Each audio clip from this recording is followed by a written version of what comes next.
Assalamualaikum warahmatullahi wabarakatuh. Berjumpa kembali bersama Mimin di Pawon Misteri Official.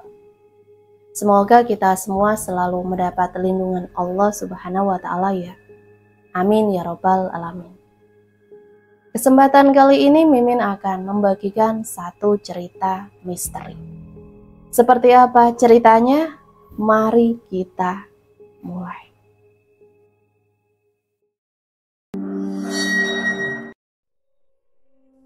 Malam itu ku dengar suara dari dalam kamar mandi.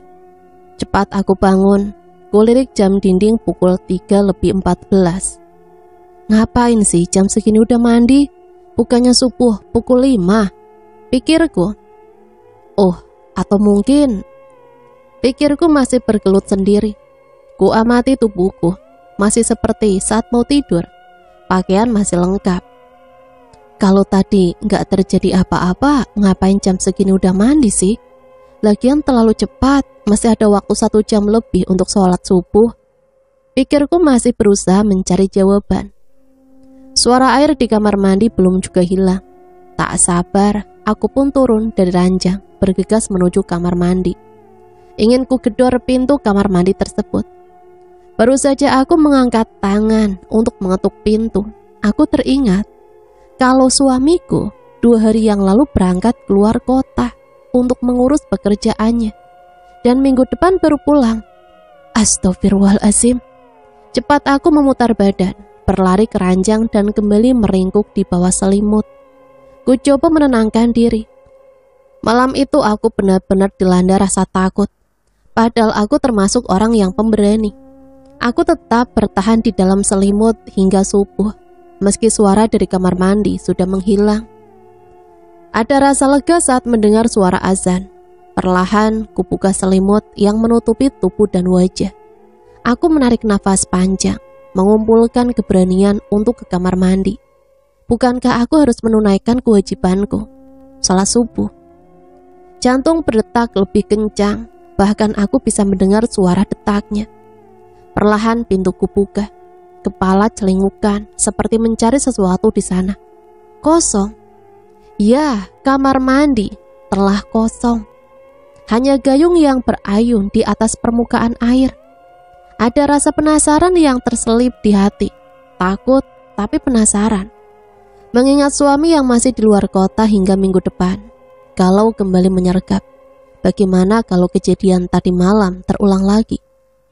Apa aku berani menghadapinya? Iya, kalau hanya numpang mandi. Kalau dia menampakkan diri, bagaimana? Ku coba menelpon suami. Siapa tahu ada perubahan jadwal dan dia bisa pulang lebih cepat. Setelah cukup lama bicara, kenyataan tetap sama. Dia akan pulang sesuai jadwal. Gak bisa dek, namanya juga dampingin bos. Ya sesuai jadwal lah. Masa emas yang ngatur bos? Gak mungkin lah. Makanya banyakin ngajinya, jangan HP melulu. Begitulah jawaban yang kuterima. Apes. Ada rasa yang berbeda bila saat sedang berada di kamar mandi. Seperti ada yang mengawasi. Namun ku coba menepis rasa itu. Terkadang ada hawa dingin yang melewatiku. Aku berusaha tenang dan membuang segala pikiran yang malah membuatku semakin takut. Seharian berkutat dengan pekerjaan rumah. Rasanya waktu cepat berputar. Hari sudah sore, bahkan hampir menjelang maghrib. Kalau siang hari aku tidak begitu takut, tapi begitu menjelang malam, hati mulai ketar-ketir. Sudahlah, apa hendak dikata, semua harus kulewati. Setelah sholat isya, aku putuskan tidur. Sambil menunggu kantuk, aku berselancar di dunia maya hingga tertidur. Tiba-tiba suara keran air membangunkanku. Ada apa lagi ini? Tidak bisakah aku tidur tenang? Kenapa harus terjadi lagi sih? Meski rasa takut mengelayut, kupaksakan kaki melangkah ke kamar mandi.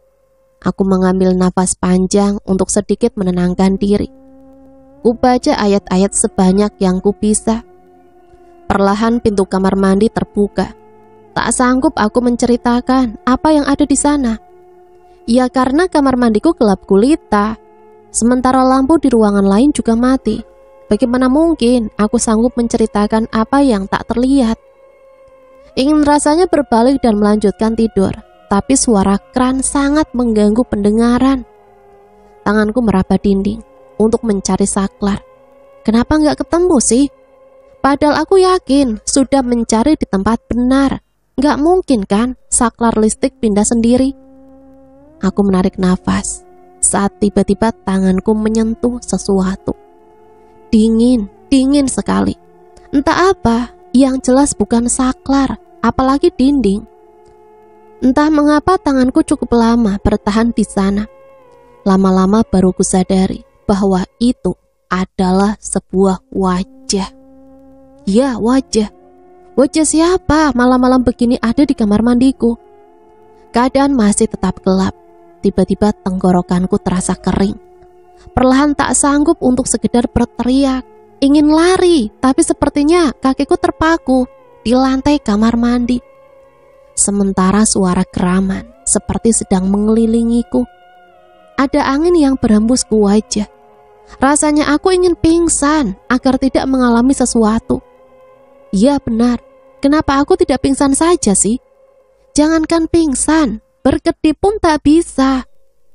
Meski tak ada bedanya antara membuka mata dan memejamkan mata, tetap saja gelap.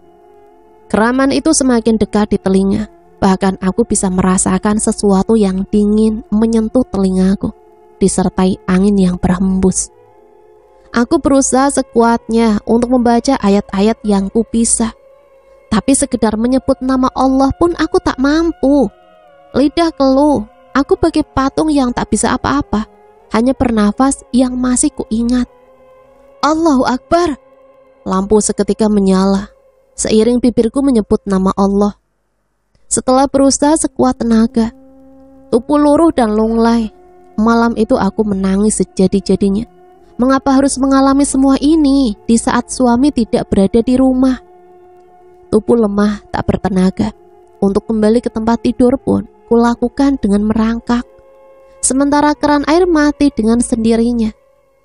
Hari ini rasanya lelah sekali setelah apa yang kualami tadi malam. Seharian hanya kuhabiskan dengan berbaring dan malas-malasan. Kalau terus-terusan seperti ini, aku bisa mati ketakutan sebelum suamiku pulang. Aku akan menelponnya. Akhirnya tersambung setelah menunggu. Tangisanku pecah begitu mendengar suaranya. Kamu kenapa, Dek? Aku takut, Mas. Takut apa? Tubuhku gemetar membayangkan kejadian tadi malam dan hanya mampu menangis. Dek, iya, sabar ya. Mas akan minta izin ke bos agar bisa pulang secepatnya untuk hari ini. Kamu tidur di kamar lain saja. Tidak bisa, Mas. Masih banyak barang-barang yang belum aku bereskan sejak pindahan. Ia menghela nafas mendengar ucapanku. Ya sudah, coba kamu tanya sama tetangga. Siapa tahu ada yang mau temenin sampai Mas pulang. Iya, Mas, nanti aku coba tanya-tanya. Menjelang sore aku berniat berjalan-jalan ke komplek sambil menanyakan kepada para tetangga. Siapa tahu ada yang bersedia menemani tidur malam ini. Terlihat ibu-ibu yang sedang duduk santai di depan rumah. Permisi, ibu-ibu boleh gabung? Boleh, Mbak, ayo. Baru pindahan ya? Enggak baru, Bu, sudah sebulanan juga. Setelah cukup lama berbincang, aku mengutarakan maksud untuk mencari seseorang yang mau menemaniku malam ini. Mereka hanya saling pandang. Ke rumah Bu Nani saja, Mbak, dia punya anak yang bisa diajak nginep. Akhirnya ada juga yang memberi usul. Setelah mencari sesuai petunjuk ibu-ibu tadi, rumah Bu Nani dapat kutemukan. Aku mengenalkan diri dan menyampaikan tujuanku. Dengan sedikit bujukan, anak Bu Nani bersedia menemani malam ini. Betapa leganya hatiku, malam ini tak sendirian lagi. Saya tidur di sini, Tan. Tanyanya saat ku ajak masuk ke kamar. Aku hanya mengangguk. Tampaknya malam ini aku bisa tidur tenang. Kulirik Hana, anak Bu Nani, sudah terlelap. Namun entah kenapa mataku tak bisa terpejam. Ada apa lagi ini? Kulirik Hana yang sudah terlelap. Mataku masih belum mau terpejam. Mengapa aku gelisah, merasa ada yang mengawasi? Ku coba memejamkan mata kembali. Entah sejak kapan kamar seperti berkabut. ada asap tipis yang mengepul. Kebakarankah? Aku panik, benar-benar panik, mencari sumber asap tersebut. Ternyata asap berasal dari kamar mandi. Pintu kamar mandi terasa begitu mencekam. Ada sesuatu yang membuatku tak nyaman saat memandangnya. Perlahan pintu itu terbuka. Bau anyir darah seketika menguar bersama kabut yang terus memenuhi kamar. Nafasku sesak. Hana masih bertahan dengan posisi membelakangiku. Apa dia tidak merasa sesak dengan kabut ini? Makhluk hitam menyeramkan dengan mata merah dan kuku tajam merangkak keluar dari kamar mandi. Jantungku berdegup kencang hingga detaknya seakan dapat kudengar. Makhluk itu menyeringai, menunjukkan gigi runcingnya. Perlahan tapi pasti, ia semakin mendekat. Aku ingin berteriak atau membangunkan Hana, tapi aku bagai patung, tak mampu berbuat apa-apa. Heran, entah mengapa saat mengalami hal mengerikan, aku hanya mematung, bahkan pingsan pun tidak. Seakan aku dipaksa untuk menikmati kengerian-kengerian ini. Sekejap saja makhluk itu sudah berada di dekatku. Ia melompat ke atas tubuhku dan setengah berbaring. Kuku tajam dan gigi runcingnya seakan siap mengoyak tubuhku kapan saja. Tak dapat dikatakan betapa takutnya aku. Mata merahnya beradu dengan mataku. Seakan terhipnotis, aku membiarkan nafasku memburu di wajah dan tubuhku. Namun kesadaranku kembali saat gigi runcingnya menancap di leher. Berteriak sekuatnya, itu yang kulakukan. Seiring dengan teriakan mataku terbuka. Ternyata aku mimpi buruk. Entah sejak kapan aku terlelap, namun mimpi itu seakan nyata dan benar-benar terjadi. Aku menarik nafas panjang. Jam di atas nakas menunjukkan waktu sudah menjelang subuh. Lebih baik mandi dan bersiap sholat. Hana masih tidur dengan posisi semula. Biarlah, mungkin dia masih mengantuk. Setelah sholat, kuputuskan untuk segera beberes. Niatnya hari ini ingin berjalan-jalan sekitar komplek agar lebih mengenal para tetangga. Saat keluar kamar menuju dapur, terlihat seseorang tidur di sofa. Siapa pula yang tidur di sofa? Aku mendekat. Hana? Gadis itu mengeliat lalu membuka matanya. Tante, maaf, Hana baru terbangun. Kamu ngapain di sini? Bukannya tadi masih tidur di kamar? Enggak, Tan. Dari tadi malam Hana tidur di sini. Sofa tante empuk, nggak apa-apa kok. Hana tidur di sini. Jadi yang tidur di kamar tante siapa? Aku berlari menuju kamar, tapi tidak ada siapa-siapa di sana. Kamu serius tidur di sini sejak tadi malam? Masih tak percaya rasanya dengan ucapan Hana. Gadis itu mengangguk. Tante yang suruh Hana tidur di sini sambil kasih bantal dan selimut. Lanjutnya lagi. Kapan aku menyuruhnya tidur di sini? Bukankah jelas-jelas aku mengajaknya masuk ke kamar? Masih dengan perasaan bingung, aku menuju ke dapur. Selesai dengan pekerjaan rumah, mengantar Hana pulang sambil sedikit olahraga adalah hal yang cukup membuatku sedikit lupa dengan kejadian yang ku alami. Di jalan bertemu dengan ibu-ibu yang sedang menunggu tukang sayur langganan. Mbak Elin, mau kemana? Ngantar Hana, Bu, sekalian jalan-jalan pagi. Lah, Hananya mana? Aku menoleh. Kemana Hana? Bukankah tadi berjalan denganku? Tak lama terdengar langkah Hana yang berlari kecil menyusulku. Nafasnya ngos-ngosan. Kenapa Tante ninggalin Hana sih? Aku hanya terbengong sambil menatapnya. Apalagi ini? Aku merasa hidupku sedang dipermainkan. Lama-lama bisa gila atau malah mati sekalian. Ibu-ibu di hadapanku terlihat berbisik-bisik melihat tingkahku yang kebingungan. Sudahlah, aku mengajak Hana pergi dari tempat itu. Sesampainya di rumah Bu Nani, setelah mengucapkan terima kasih dan meminta Hana untuk datang menemaniku lagi malam nanti, aku bermaksud pulang. Namun Bu Nani mencegah, katanya beliau ingin sedikit mengobrol denganku. Kuturuti kemauannya. Maaf Mbak Elin, saya cuma ingin tahu apa Mbak Elin betah tinggal di rumah itu. Tanya Bu Nani hati-hati. Memangnya kenapa Bu? Tidak apa-apa Mbak, saya cuma nanya kok. Ada apa sebenarnya Bu? Cerita saja. Saya takut nanti dikira bicara yang aneh-aneh, menebar berita bohong. Ceritalah Bu, ada apa dengan rumah itu? Jangan buat saya penasaran Bu. Aku memaksa Bu Nani untuk bercerita, namun wanita setengah baya itu bertahan untuk diam. Ada perasaan di hati, ingin rasanya mengetahui apa yang akan diceritakan oleh Bu Nani. Beliau masih terus saja bungkam meski sudah kupaksa bercerita. Begini rasanya penasaran, benar-benar tidak enak. Bu Nani membuatku penasaran, ada apa sebenarnya dengan rumah kami? Mengapa aku selalu mendapat teror dari makhluk itu? Dan yang anehnya, kamar mandi menjadi pusat segala kengerian yang ku alami. Maaf Mbak Elin, ini bukannya saya yang ngarang loh. Saya dengar cerita ini dari warga lain juga. Bu Nani memulai ceritanya. Aku hanya mengangguk. Katanya, rumah Mbak Elin dulu ditempati orang pintar. Dia punya banyak susuk dan jimat serta pesugihan. Saat akan meninggal, ada saja kengerian yang terjadi. Sepertinya semua ilmu serta pegangan yang dimiliki menghalanginya untuk meninggal dengan tenang.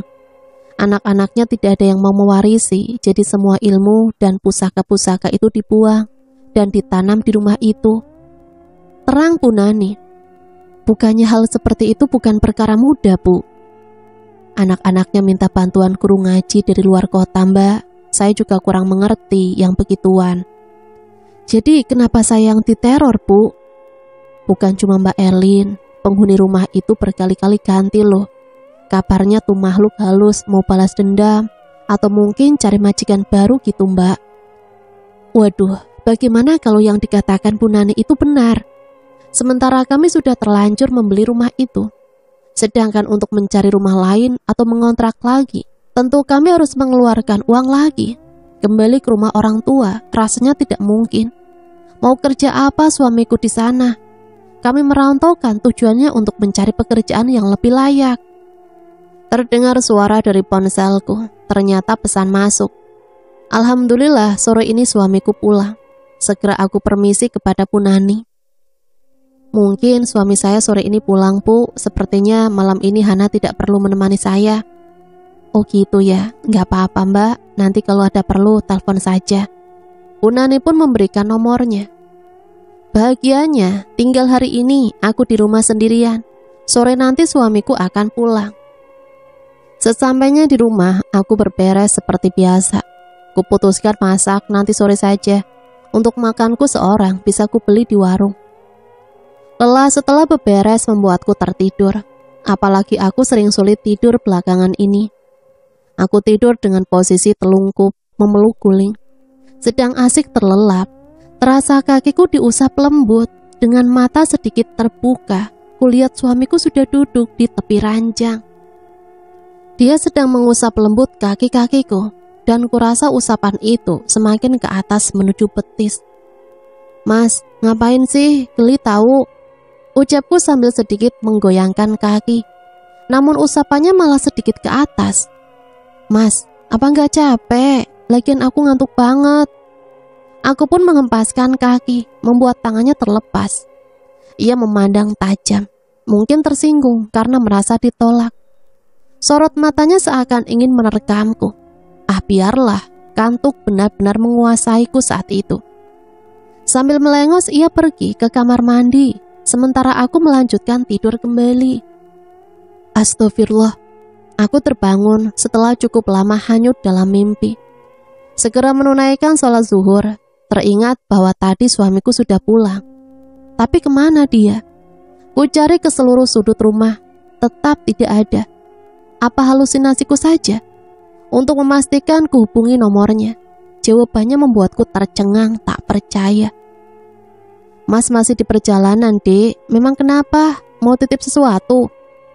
Untuk mengurangi rasa takut, waktu kuisi dengan membereskan bunga-bunga di luar. Hitung-hitung sambil menunggu suami pulang. Kadang ada perasaan berbeda yang terasa. atau malah bulu kuduk meremang tiba-tiba. Bahkan aku merasa ada yang mengawasiku dari balik kaca jendela kamar. Mengapa rasanya waktu lama sekali berputar? Kapan suamiku sampai? Padahal waktu sudah hampir sore. Ku beranikan diri masuk ke dalam. Biar bagaimanapun aku butuh mandi. Tidak mungkin menyambut suami pulang dalam keadaan kotor dan berkeringat. Dengan jantung yang berdegup kencang, cepat ku selesaikan mandi. Mungkin tidak sampai 5 menit, biarlah. Begitu keluar dari kamar, kulihat seseorang berbaring di tempat tidur. Kuperhatikan dari dekat, ternyata suamiku. Tapi apa benar ini suamiku? Aku harus memastikannya, jangan sampai hal tadi siang terulang lagi. Aku bingung bagaimana cara memastikannya. Aku masih memandang sosok yang tertidur di atas ranjang. Apakah dia suamiku atau bukan? Takut akan kejadian-kejadian aneh sebelumnya membuatku urung membangunkannya.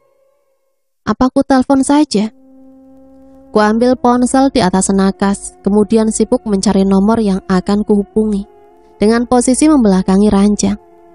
Terasa tengkuk ada yang menghembus, sementara handuk yang masih melilit di tubuh seperti ditarik paksa.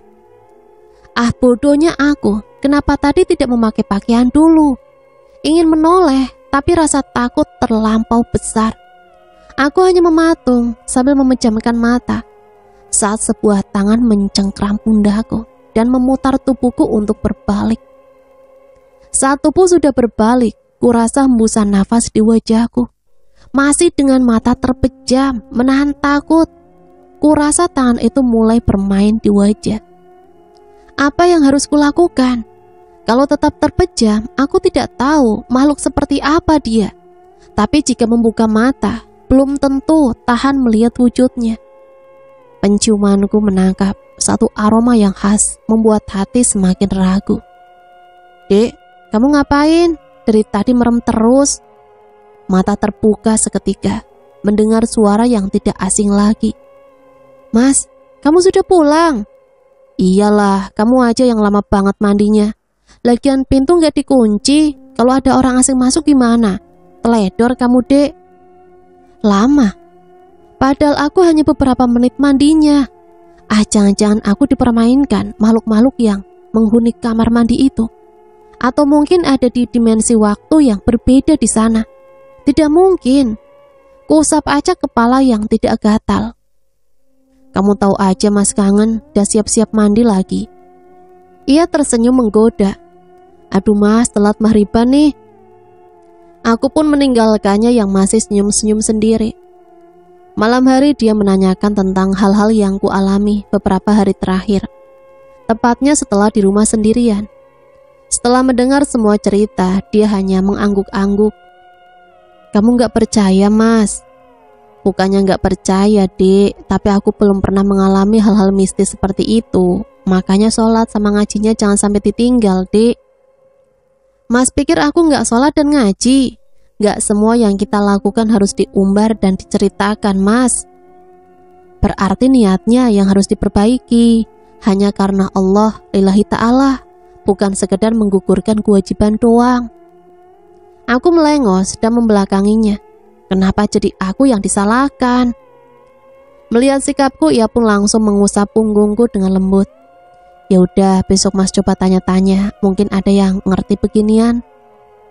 Malam ini aku benar-benar bisa tidur dengan tenang tanpa ada gangguan apapun. Esok harinya, Mas Radi suamiku harus bekerja seperti biasa. Meski masih menyisakan rasa takut, tapi aku sudah sedikit tenang. Paling tidak hanya siang hari aku di rumah sendiri. Waktu yang kosong malah bisa kuisi dengan berbagai kegiatan rumahan. Waktu menunjukkan pukul 1 siang. Aku belum melaksanakan sholat zuhur. Mas Radi tidak makan siang di rumah. Katanya menghemat waktu dan BBM, mengingat letak kantornya yang lumayan jauh. Masuk ke kamar mandi merupakan hal yang kuhindari. Namun semua tidak mungkin. Manusia mana yang tidak membutuhkan kamar mandi? Terasa angin dingin menerpa wajah saat memijakan kaki di sana. Tidak jauh dari pintu, terdapat wastafel lengkap dengan cermin. Terlihat di pantulan cermin, seseorang berdiri di belakangku. Tapi saat menoleh, tidak ada siapapun di sana. Ku tatap kembali cermin di hadapan. Kembali terlihat seseorang dengan rambut acak-acakan, menutup wajah karena posisinya yang menunduk. Kali ini ku coba perlahan menatap cukup lama. Perlahan wajah itu terangkat. Entah apa yang kurasakan saat menatap wajah itu. Ada kengerian, tapi ada juga kesedihan mendalam yang tersirat. Masih terpaku, tiba-tiba mata tersebut melompat dari tempatnya. Hal itu sontak membuatku terkejut. Aku menjerit sambil berlari keluar. Sangat mengherankan sekali, mengapa saat aku di rumah sendirian, semua gangguan itu datang. Padahal saat ada suamiku, semua akan sirna. Dek, bersiap-siaplah, Mas akan jemput kamu, kita akan pergi ke suatu tempat. Ku terima pesan di ponsel melalui aplikasi berwarna hijau, lalu ku balas. Mau kemana, Mas? Lama tidak ada jawaban. Ah, ada apa ini? Mau kemana, Mas Radi? Mengajakku. Berbagai pertanyaan memenuhi kepalaku. Ku pandangi gawai yang tak kunjung berbunyi. Tiba-tiba terdengar suara ketukan di dinding kamar mandi. Aku terkesiap. Ah, mulai lagi. Kini suara air. Tak bisakah mereka berhenti menggangguku? Atau mungkin aku harus belajar berteman dengan mereka? Mengingat cerita Bu Nani beberapa waktu lalu, rasanya tak mungkin. Bisa-bisa malah aku yang jadi korban atau malah disesatkan. Jangan numpang mandi di sini terus dong, teriakku dengan sedikit keberanian yang tersisa. Sunyi, tak ada suara apapun. Apa mungkin mereka mengerti ucapanku? Tiba-tiba seketika terdengar benda hancur di kamar mandi. Apa yang harus kulakukan? Secepatnya keluar dari rumah. Lebih baik menunggu Mas Radi di luar. Jantung seakan-akan ingin melompat dari tempatnya. Takut. Tak usah ditanya, sudah beberapa kali hal gila ku alami di rumah ini. Akhirnya yang ditunggu pulang juga.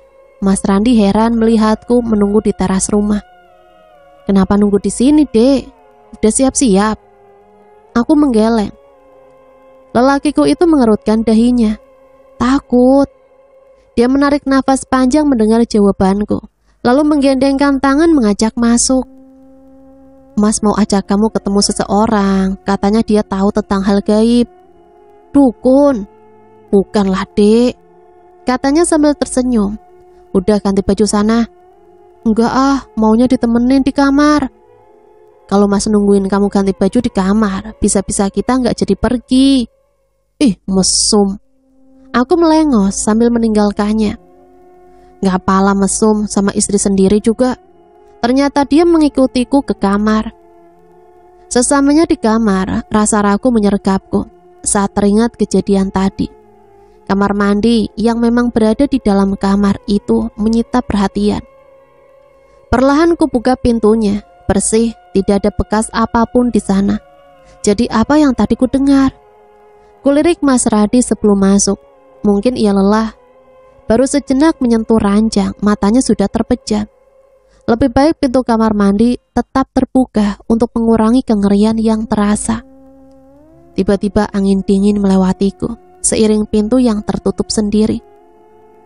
Terkejut, beserta rasa takut membuatku langsung menjerit dan berusaha membuka dari dalam. Ku gedor berulang kali, berharap Mas Radi mendengarkannya. Namun naas bagiku, sepertinya suamiku itu benar-benar terlelap. Masih dengan sejuta rasa takut yang berkelayut, ku coba menarik nafas panjang untuk sedikit menenangkan. Tapi sia-sia. Tubuhku bergetar hebat, menahan segala ketakutan. Bis, aku terbata. Sial, mengapa saat begini tak ada satu ayat pun yang ku ingat? Bahkan mengucap basmalah pun tak mampu. Aku masih merapat di pintu. Saat terdengar suara gelembung air, aku menoleh. Perlahan gelembung air semakin banyak, seperti air mendidih. Ya Allah, apalagi ini? Terlihat gelembung yang mulai berubah warna. Bau anyir seketika menguar, membuatku ingin mengeluarkan isi perut. Jantung rasanya ingin melompat saat sebuah tangan terjulur dari gelembung merah itu. Mulai dari sebuah tangan, kemudian muncul sosok mengerikan yang merangkak keluar. Aku ingat sosok itu yang ada di mimpiku beberapa hari lalu.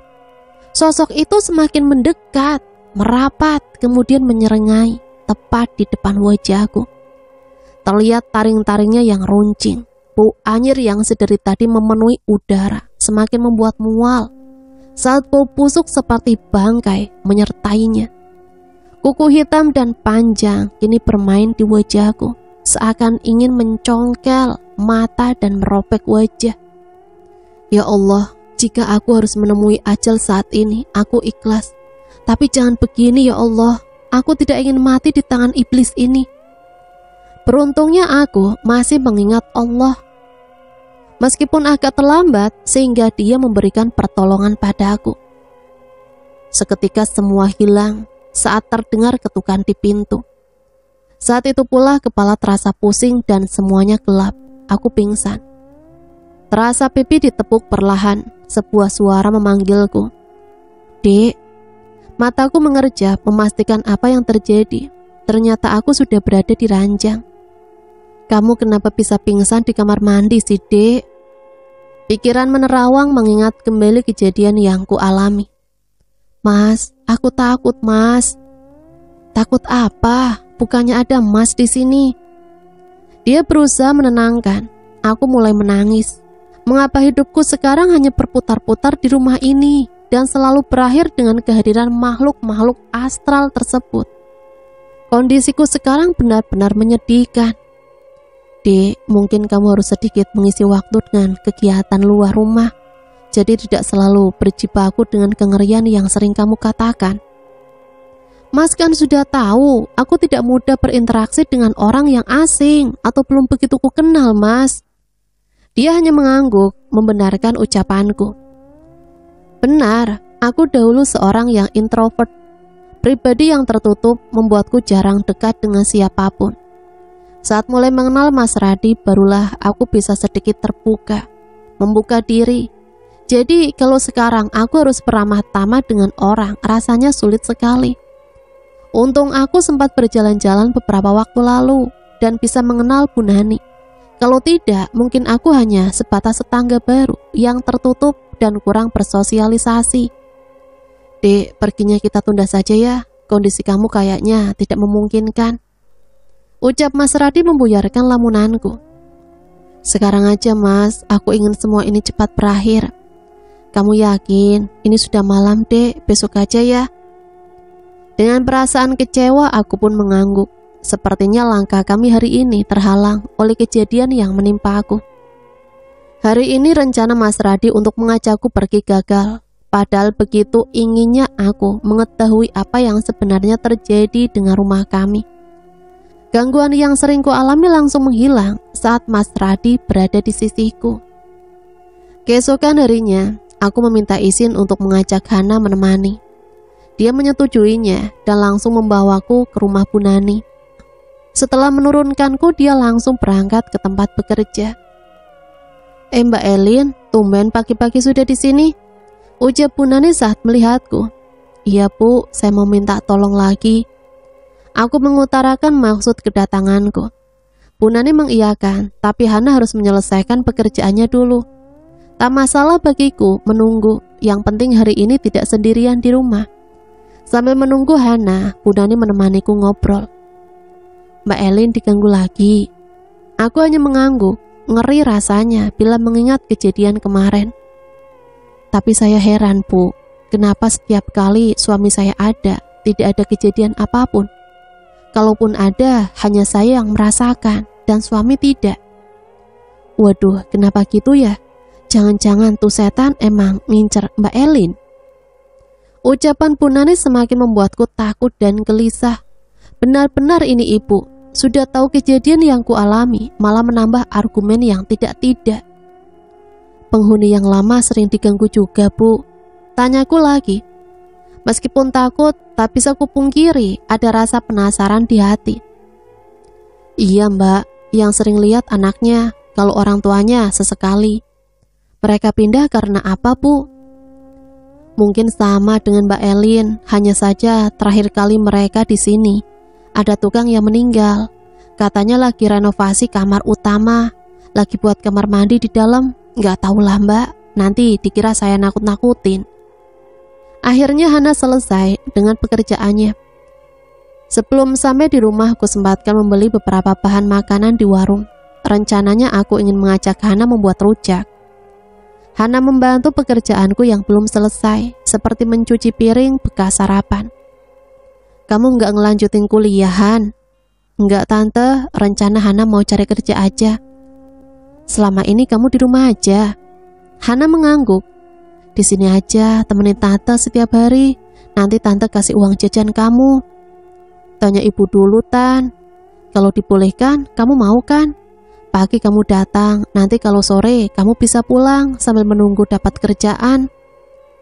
Sebenarnya aku lebih nyaman bila sendirian, namun mengingat kondisi rumah lebih baik mencari teman. Kalau mau ke kamar mandi, yang di kamar aja, yang di belakang jarang digunakan, soalnya pintunya menghambat keluar. Iya, Tan. Tak terasa waktu sudah mendekati tengah hari. Mungkin Hana sudah lapar.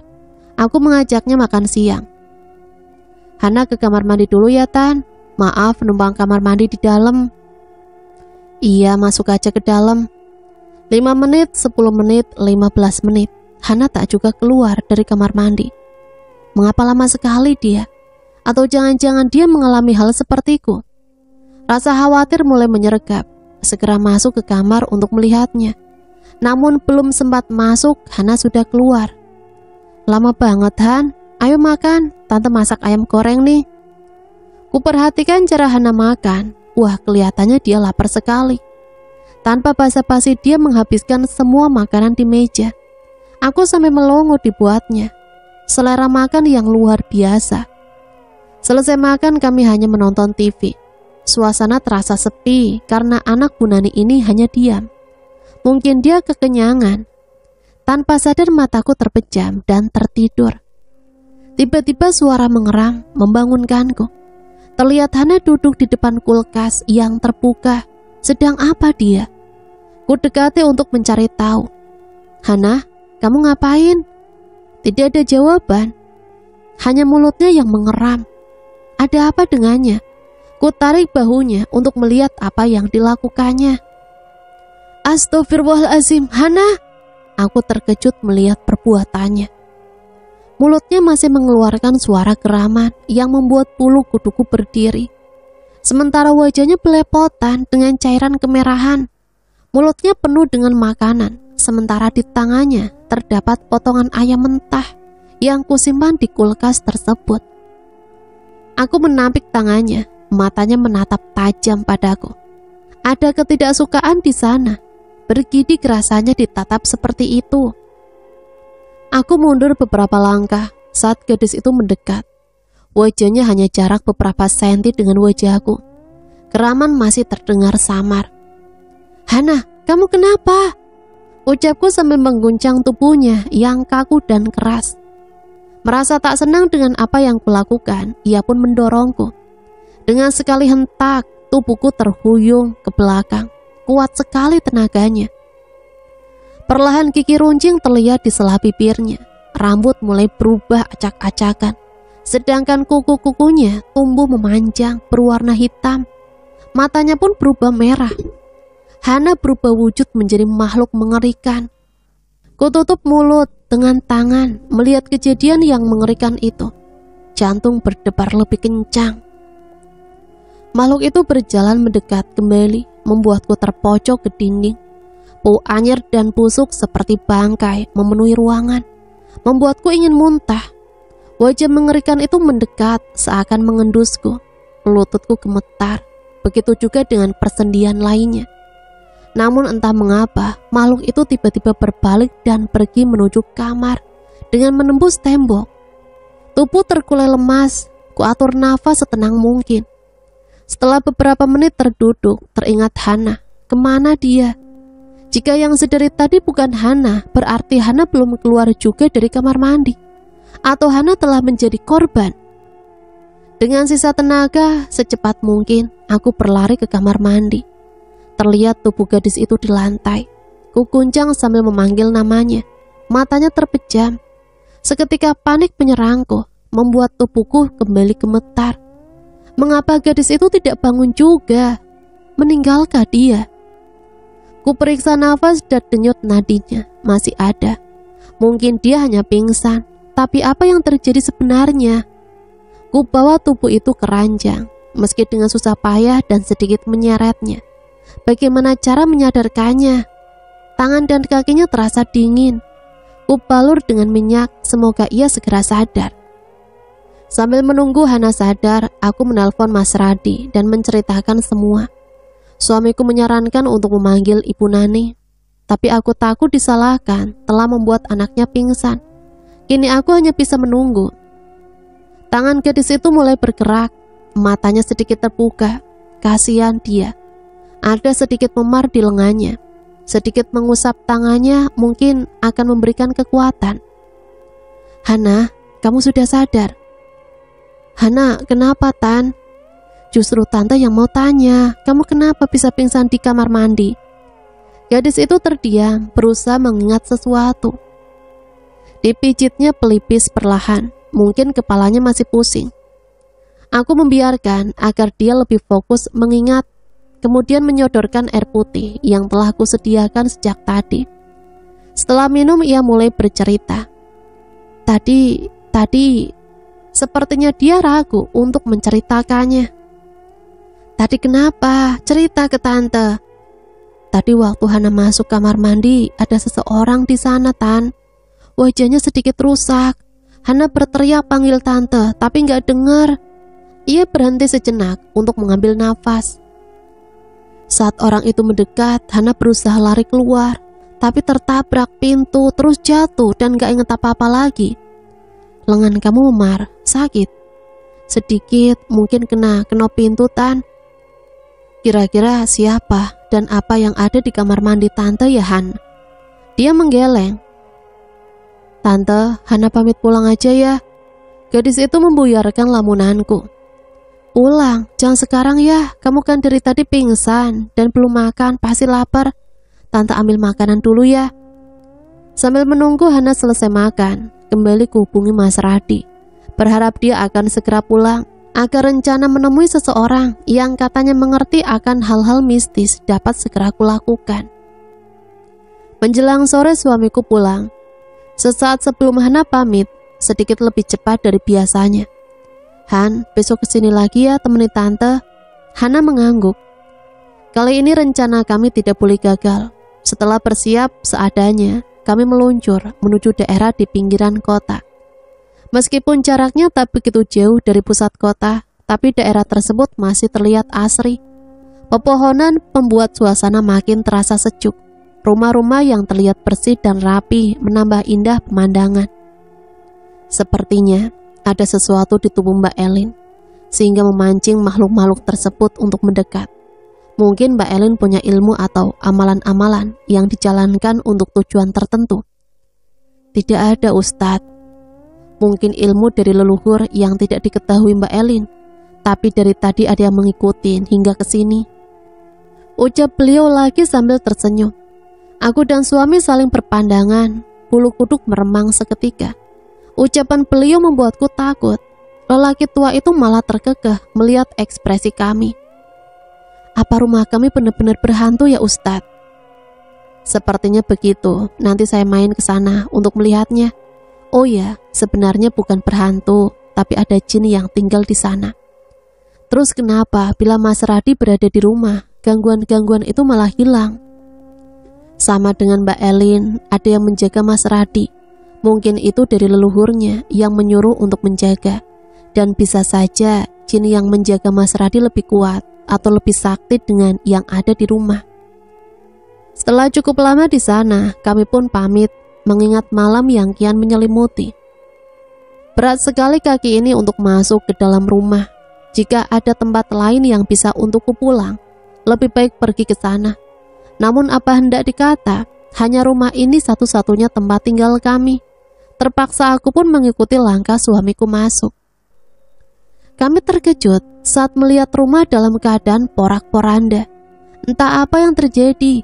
Yang jelas seisi rumah benar-benar berantakan. Apa mungkin ada maling masuk? Rasanya tidak, karena tidak ada barang yang hilang. Lagi pula pintu dan jendela masih dalam keadaan bagus. Tidak ada yang rusak. Begitu juga isi kamar, sangat berantakan sekali.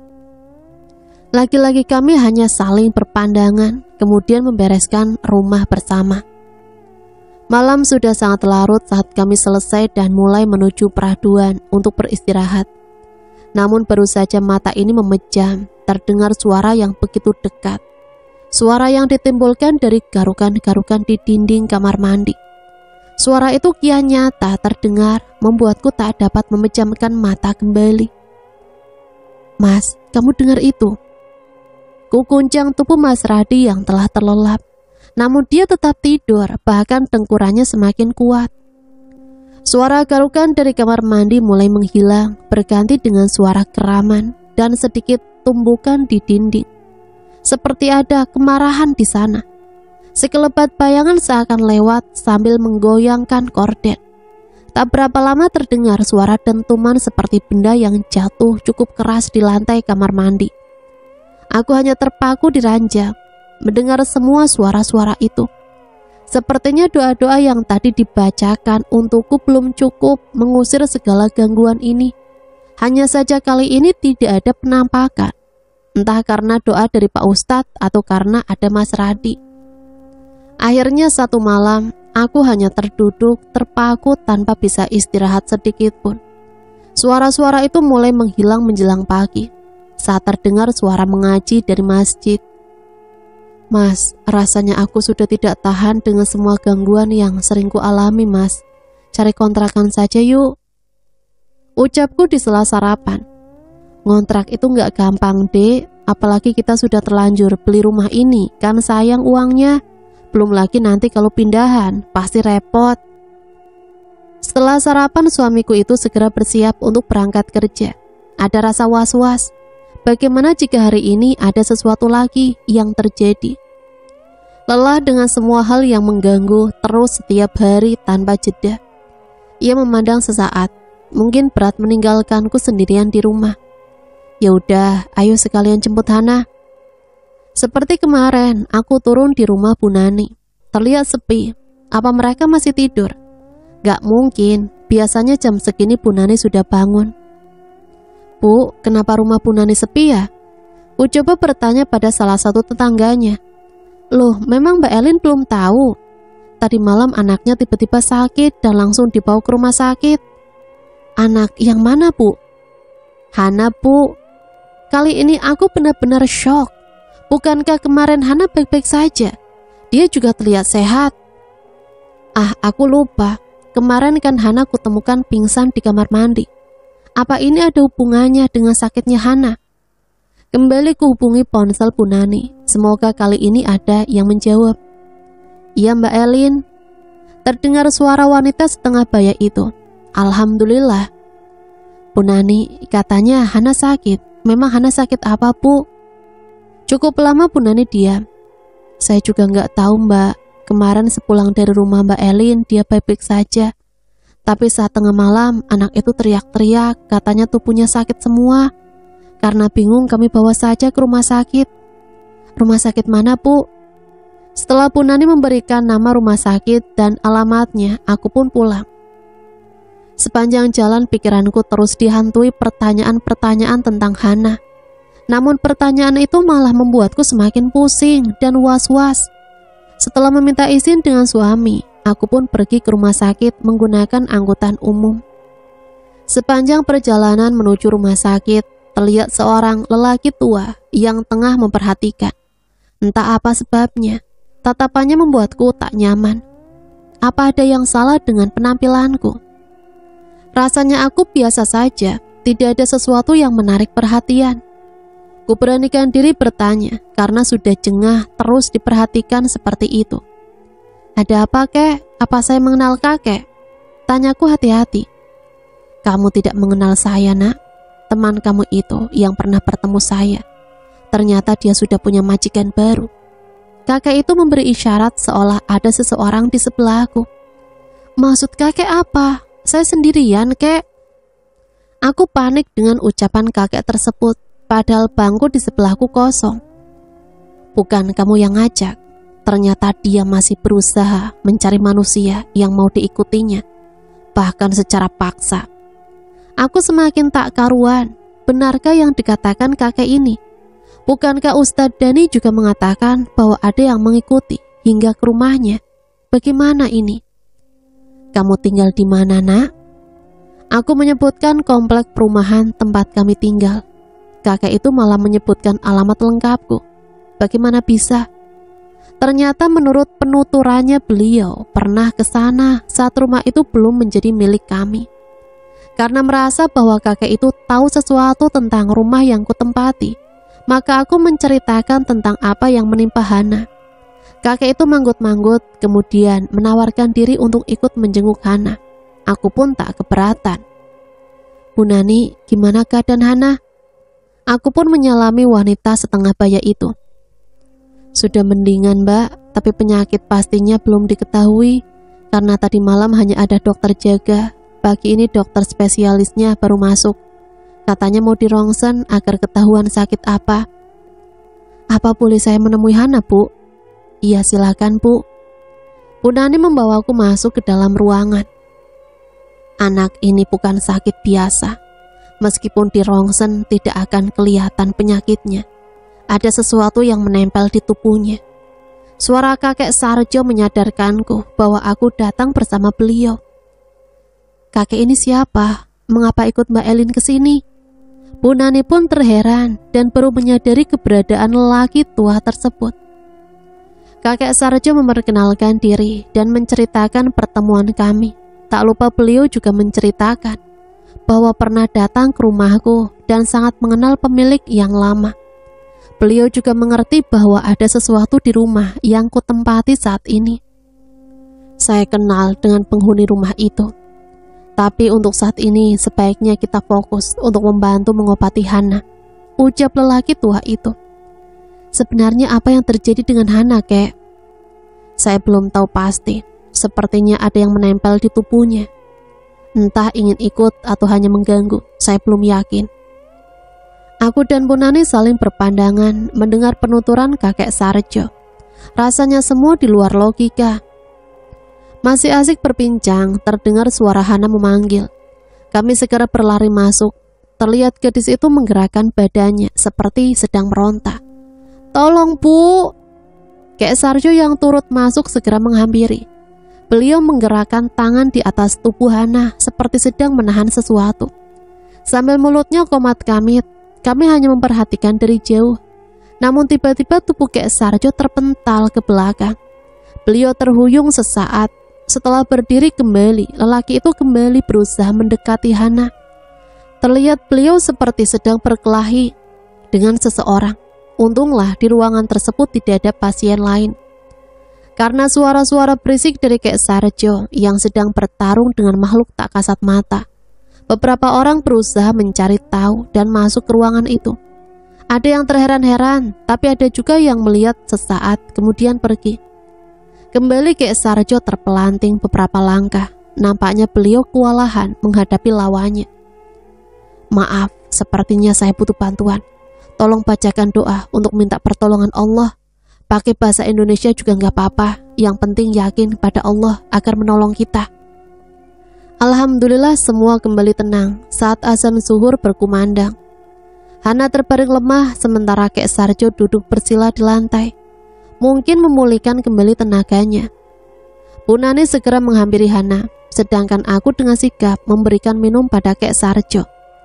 Beberapa orang yang menyaksikan terdengar berbincang tentang kejadian yang baru saja kami saksikan. Bagaimana kondisi Hana, Bu? Baik, Mbak, hanya kelelahan sepertinya. Setelah cukup lama kami hanya terdiam. Kakek Sarjo pun buka suara. Sepertinya makhluk itu ingin ikut dengan Hana, tapi tubuhnya tak mampu dan menolak kehadiran makhluk tersebut. Sehingga anak itu merasa sakit. Itu semua karena makhluk tersebut terlalu memaksakan menempel di tubuhnya. Alhamdulillah sekarang makhluk itu sudah pergi, Tapi bisa saja dia datang dan mengganggu Hana lagi. Jangan sampai pikirannya kosong.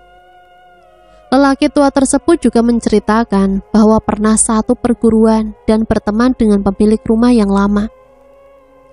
Saat belajar ilmu kanuragan dan bela diri, hanya saja Kek Sarjo tidak terlalu mendalami. Lain halnya dengan temannya yang terus berlatih hingga memperoleh beberapa pusaka dari sang guru. Dan pusaka-pusaka itu yang tertanam di bawah lantai kamar mandiku hingga saat ini. Aku mengajak Kek Sarjo makan siang, tapi beliau menolak karena ada acara yang harus dihadirinya.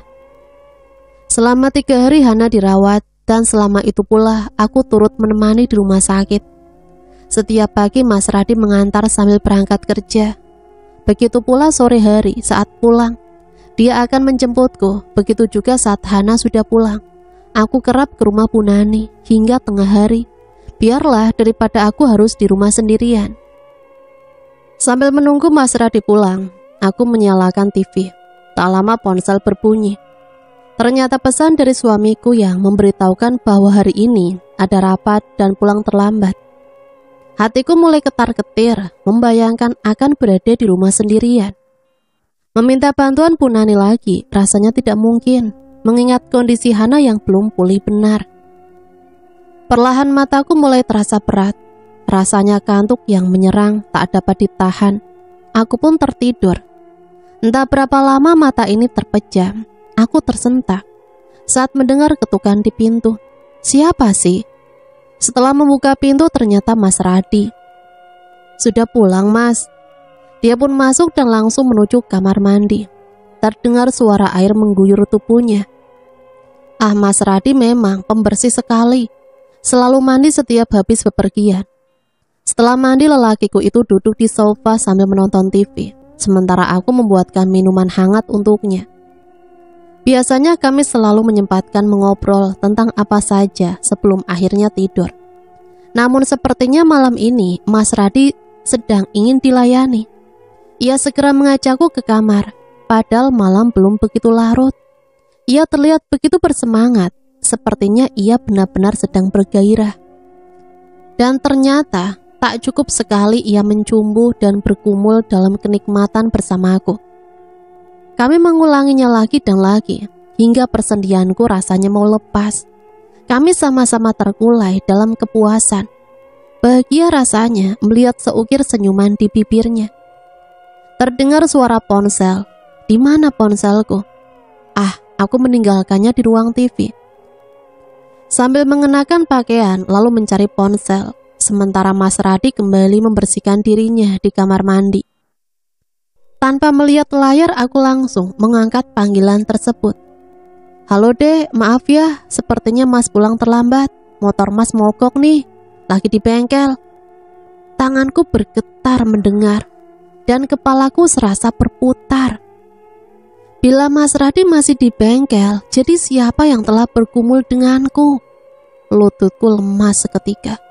Masih terdengar suara Mas Radi memanggilku. Saat semua mulai terasa gelap dan aku benar-benar pingsan. Aku membuka mata perlahan dan mulai mengingat apa yang terjadi di kamar itu. Tapi siapa yang membawaku ke sini? Mungkin suamiku sudah pulang. Mas, tidak ada jawaban. Kuulangi beberapa kali, tetap sunyi. Sambil sedikit terhuyung, melangkah keluar untuk mencari ponsel yang tadi terjatuh. Setelah cukup lama, tapi benda tersebut tak juga kutemukan. Ah, kemana lagi harus kucari? Padahal jatuhnya tak jauh dari tempatku pingsan tadi.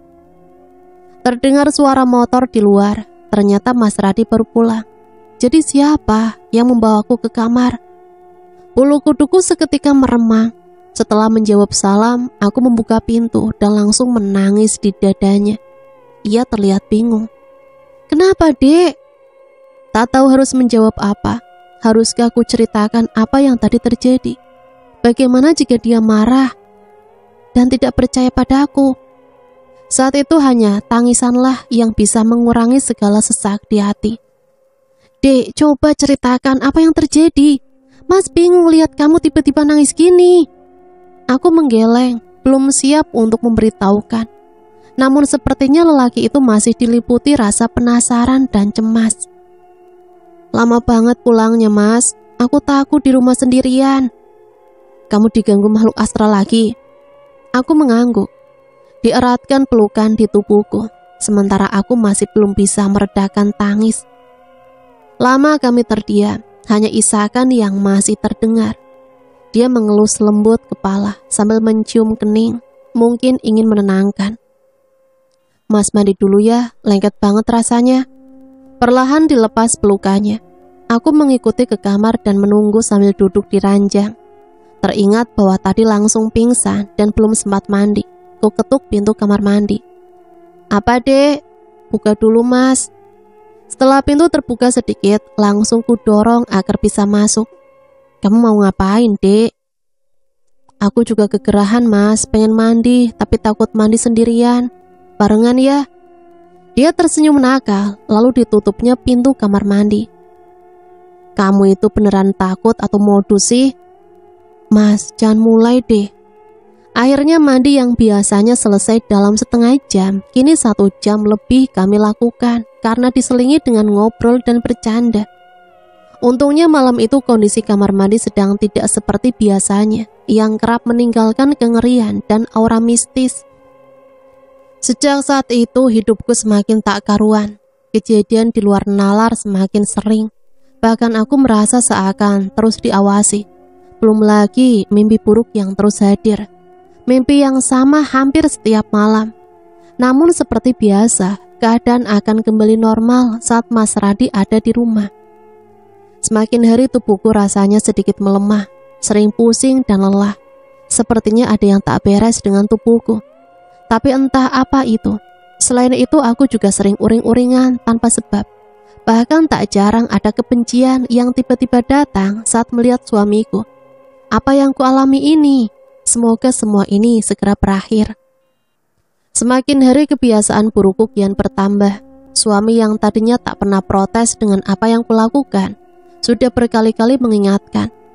Selain itu tubuhku rasanya bagai remuk redam, lelah luar biasa. Dek, kamu sekarang kenapa sih? Belakangan ini sering uring-uringan gak jelas. Dikit-dikit ngambek, banting pintu, kadang diemin Mas. Sebenarnya ada apa sih? Cerita dek. Aku hanya diam, tak tahu harus menjawab apa. Jangankan bicara pada Mas Radi, bahkan aku sendiri pun tidak tahu apa yang terjadi. Hanya emosi yang kini sering tak terkendali. Terkadang rasa penyesalan menyesakkan dada. Sehabis marah-marah, melihat Mas Radi yang begitu sabarnya tak juga membuatku iba. Hari berganti minggu, minggu berganti bulan. Saat beberes rumah, aku teringat harusnya aku sudah menstruasi beberapa hari lalu. Berarti sudah terlambat. Tidak biasanya jadwal bulananku tidak teratur. Apa mungkin kembali teringat peristiwa yang menimpa saat mereguk kenikmatan bersama seseorang yang kupikir adalah suamiku. Kemudian malamnya kembali memenuhi kewajiban selaku istri bersama lelaki halalku. Seandainya ada janin di rahimku, anak siapakah ini? Suami palsu atau suami asliku? Dengan penuh kebingungan, ku beli tes pack tanpa sepengetahuan Mas Radi. Aku ingin memastikannya dulu. Jantung berdegup saat menunggu hasilnya. Perlahan tapi pasti, muncul sebuah garis pink, kemudian disusul kembali sebuah garis yang sama di sebelahnya. Aku positif. Aku bahagia yang hampir mengingat kami sudah lama mendambakan hal ini. Tapi ada kebimbangan yang tiba-tiba menyeruak, teringat hal menjijikan yang kualami. Entah apa yang akan kulakukan. Haruskah ku ceritakan kejadian itu pada suami? Atau ku biarkan saja? Karena aku pun tak tahu anak siapa dan apa yang ada di perutku. Hingga sore aku hanya menghabiskan waktu berbaring. Tubuh serasa lemah tak bertenaga. Sesekali air mata luruh membasahi wajah. Entah apa yang kurasakan. Bahagiakah atau sedih? Hingga Mas Radi pulang dan mendapatiku yang terlihat menyedihkan dengan wajah pucat dan tubuh lemah. Dek, kamu kenapa? Sakit? Kenapa tidak menelpon? Kan Mas bisa minta izin pulang lebih awal. Dia memesan taksi online dan segera membopong tubuhku saat kendaraan itu tiba. dan membawa kami ke dokter terdekat. Aku tak mampu menolak karena tubuh benar-benar lemah dan hampir pingsan. Setelah menjalani pemeriksaan, terlihat senyum di wajah sang dokter. Tidak perlu khawatir, Pak. Istri Bapak tidak apa-apa. Malah justru ini kabar bahagia karena istri Bapak sedang hamil. Mas Radi memandangku tak percaya. Binar kebahagiaan jelas terpancar di wajahnya. Berbeda denganku yang malah diliputi kebimbangan dan rasa takut. Semoga ketakutanku tak menjadi kenyataan karena tak tahu harus bagaimana menjelaskannya. Sosok hitam yang sering terlihat masih sering mengawasi. Meski ada rasa takut, tapi aku berusaha berpikir positif. Mungkin dia hanya ingin melihat, namun jika teringat kembali, hati diliputi kegelisahan. Mungkinkah yang kukandung adalah anaknya? Seperti yang sering diceritakan orang-orang bahwa hantu gendruwo sering menjelma menjadi suami dan akan meminta untuk dilayani. Entahlah, yang jelas janin di rahimku adalah anakku, siapapun ayahnya. Sikapku yang sering tiba-tiba jutek kepada suami membuatnya sedikit penasaran. Terkadang ia memandangi cukup lama, membuat salah tingkah. Namun semua itu tak mengurangi kasih sayangnya padaku. Dek, memang semua orang hamil bawaannya jutek ya? Gak tahu. Tuh kan, jutek amat Nyonya Radi. Godanya lagi. Bukannya senang, aku malah semakin kesal. Wajah semakin cemberut dan lebih senang tidur dengan posisi membelakanginya. Namun saat ia telah terlelap, kupandangi dengan sejuta penyesalan yang menyesakan hati. Ya Allah, ampunilah dosaku. Suara gemericik air di kamar mandi masih sering terdengar. Seperti malam ini, aku terbangun karena suara yang mengganggu tersebut. Mas Radit tak ada di tempatnya. Kemana suamiku itu? Saat aku turun dari tempat tidur, kakiku bukannya menyentuh lantai, tapi genangan air. Sepertinya kamarku berubah menjadi danau atau kolam. Mas, aku mulai panik, sementara pintu keluar terlihat semakin menjauh. Aku memandang air yang menggenang. Perlahan cairan itu berubah mengental dan berwarna merah seperti lautan darah. Keluar gelembung-gelembung kecil seperti air yang mulai mendidih. Mas, ternyata tak cukup sampai di situ. Perlahan keluar tangan yang berusaha menggapai tepian ranjang dari gelembung-gelembung air itu. Semakin lama semakin banyak dan berusaha membuat oleng ranjang tempatku berpijak. Tubuh bergetar hebat, menahan segala rasa. Isaku semakin menjadi. Tampak sosok hitam berjalan mendekat di atas cairan tersebut. Ada sesuatu yang diseretnya. Mata merah dan taring-taringnya runcing, membuatku bergidik. Suara geramannya menambah ketakutan yang kurasa. Makhluk itu menunjukkan apa yang dibawanya. Mas Radi. Ya, itu tubuh Mas Radi yang terikat dalam keadaan tak berdaya. Mas, bangun Mas, buka matamu Mas. Aku berusaha memanggilnya, tapi sia-sia, matanya tetap terpejam. Perlahan makhluk itu membenamkan tubuh suamiku itu ke dalam cairan pekat merah. Seketika aku menjerit, histeris melihat kejadian itu. Dek, bangun dek. Terasa seseorang menepuk pipi perlahan. Aku langsung membuka mata. Mas Radi ada di hadapanku sambil mengusap keringat dan air mata yang bercucuran. Sementara nafasku masih ngos-ngosan. Langsung kupeluk laki-laki itu. Alhamdulillah, ternyata semua hanya mimpi. Suamiku masih selamat dan kini berada di sisiku.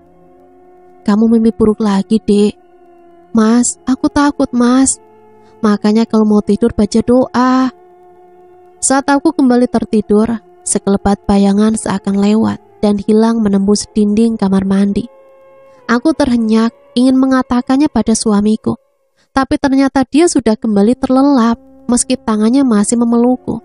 Sementara aku tak dapat lagi memejamkan mata. Teringat kejadian tadi malam, aku sedikit merinding. Meski hal ini sudah sering terjadi, tetap saja membuatku takut. Meski tak seperti awal menempati rumah ini, seharian aku bermalas-malasan, selalu seperti itu, tak ada kegiatan yang berarti. Dulu aku rajin beberes rumah, Tapi sekarang semua itu kulakukan hanya sekedarnya. Mungkin semua itu bawaan jabang bayi di rahimku. Terdengar notifikasi dari ponsel. Ternyata Mas Radi menyuruhku bersiap karena dia akan mengajakku ke dokter kandungan. Singkat cerita, sesampainya kami di sebuah klinik yang tidak begitu besar. Tempat praktek pribadi seorang dokter kandungan.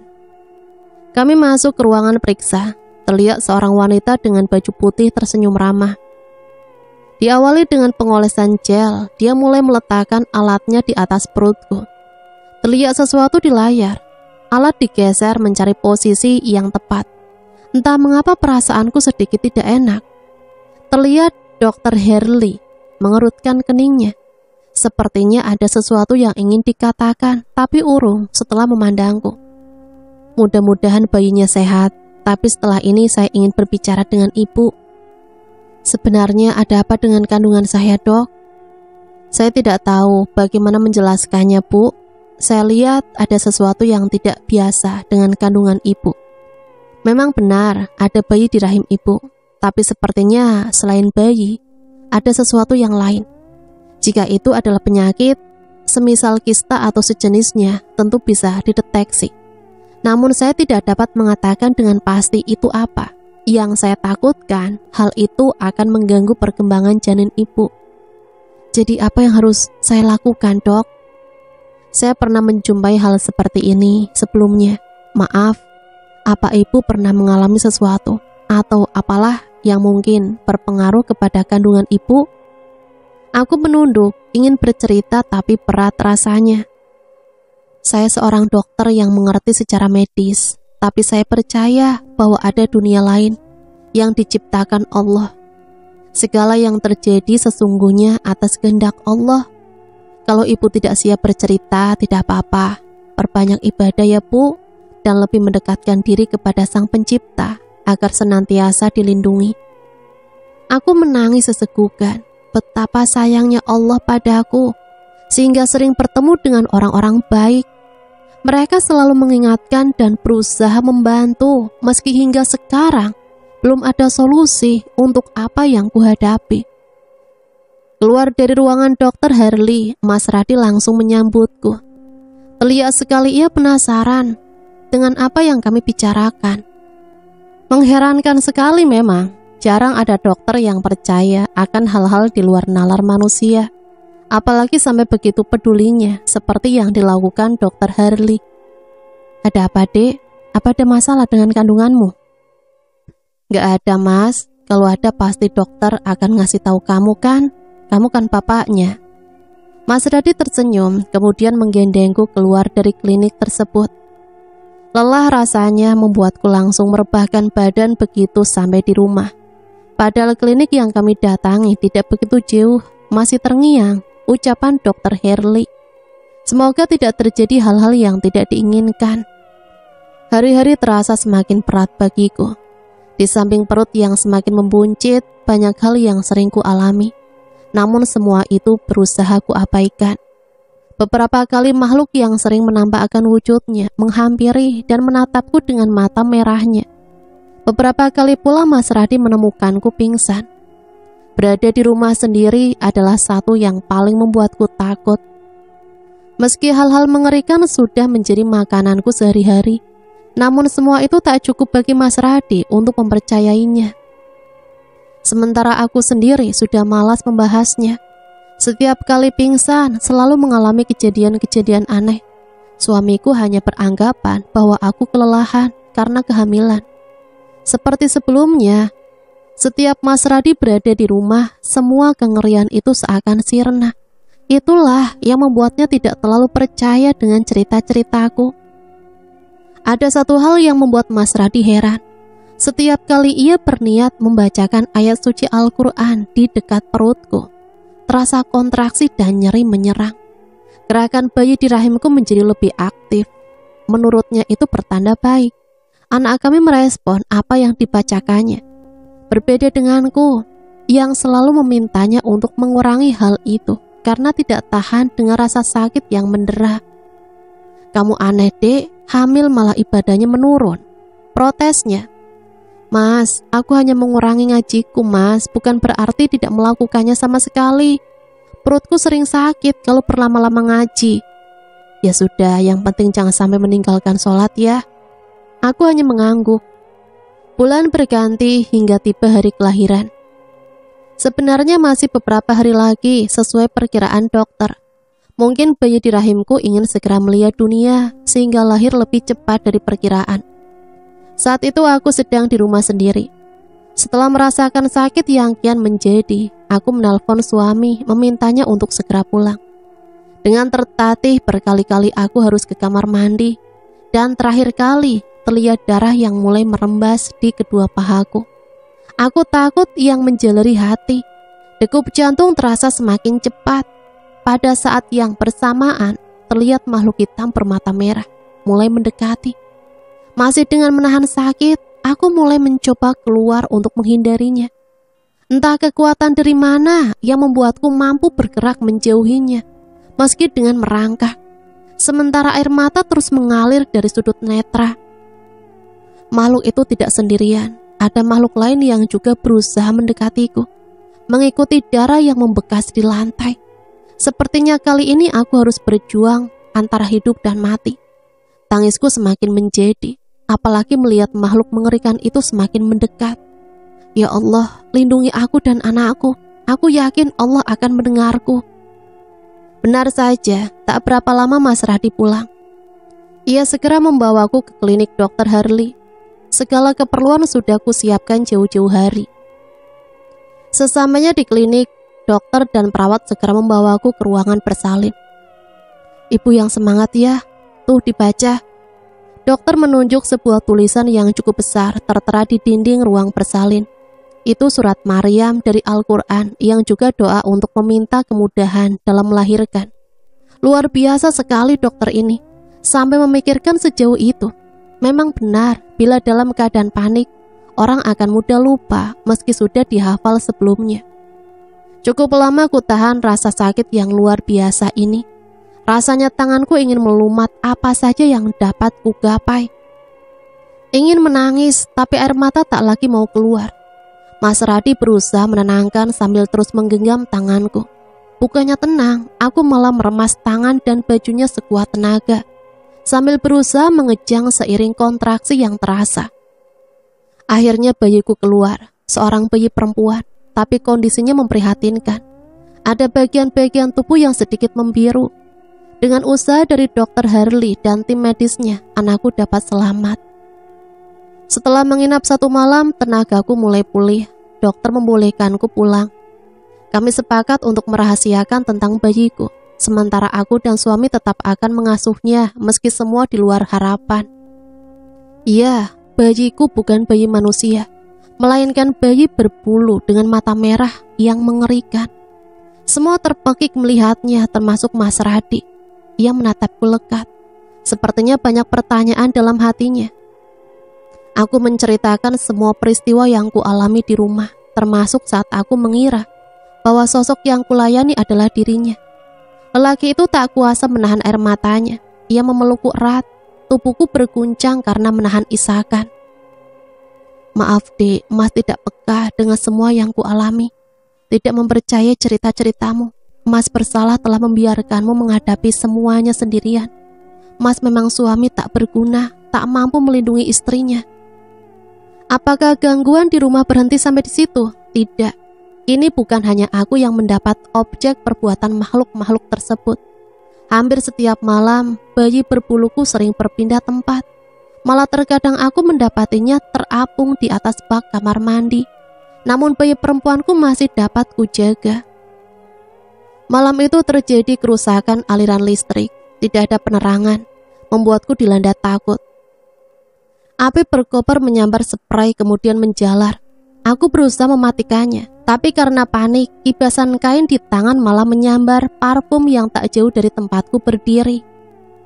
Karena panik dan sibuk memadamkan api di atas ranjang yang tak kunjung berhasil, aku tidak memperhatikan bahwa kami sudah terkepung di kamar.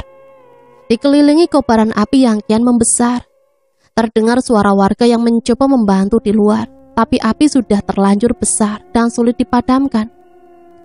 Beberapa warga mencoba membantu, tapi nggak ada lagi yang mampu diperbuat. Pemadam datang terlambat setelah semua ludes terbakar. Tubuh besar penuh bulu yang sering mendekapku tak lagi terlihat. Mas Radi segera pulang setelah mendapat kabar. Air mata tak dapat lagi kubendung. Semua bertumpah saat lelakiku memeluk kami erat. Ya, anak berbuluku telah tiada, tapi aku telah diselamatkan olehnya. Bahkan jenazahnya tak ditemukan dalam puing-puing sisa kebakaran. Dengan sedikit tabungan dan bantuan warga sekitar, kami mencari kontrakan, memulai hidup dari awal. Semoga kedepannya hidup kami akan menjadi lebih baik, terhindar dari segala hal buruk. Biarlah apa yang telah terjadi cukup menjadi kenangan dan pembelajaran bagi kami. Dan cerita selesai sampai di sini. Semoga cerita ini bisa kita jadikan pembelajaran ya. Sampai di sini saya pamit undur diri. Mohon maaf apabila banyak salah kata. Matur suwun. Wassalamualaikum warahmatullahi wabarakatuh.